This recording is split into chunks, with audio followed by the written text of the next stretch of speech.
एक नज़म जीवी की नगोरनियां हाउसिंग सोसाइटियां बननियां चाहिए कि लोगों की घरानी लोड़ है, पर वो जीवियां बाड़ियां जिथे फसल चंगे होने उत्थे हाउसिंग सोसाइटियां बननियां वो बड़ा जुल्म है। ग्रां ने ग्रां उजाड़ी के लोगों को उन्होंने रहतल खसी के जी हाउसिंग सोसाइटियां बननियां वो जुल्म है। मैं उन्होंने हाउसिंग सोसाइटियां के खिलाफ हाँ।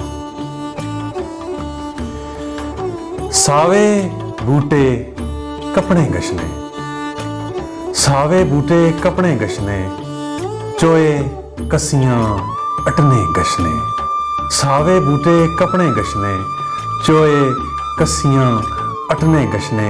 खौरे केड़े हाली आए, खौरे केड़े हाली आए, बाड़ियां सारियां फोली फाली, सीमट सरिया राणे गशने, मुंडू खूनी के पर्वत पटने, जीना सा कोटी सटने, मुंडू खूनी के पर्वत पटने, जीना सा कोटी सटने।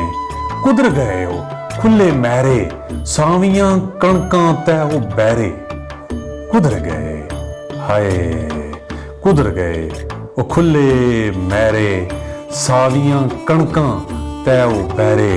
सीमट सरिया मौली आया, सीमट सरिया मौली आया, बट्टे नालू वद्दी डाडा, दिलां की आपै जा प्या करना।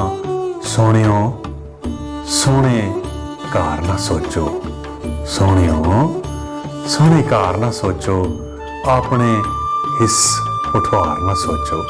सोहणियों सोहणे कार ना सोचो, अपने हिस उठवार ना सोचो।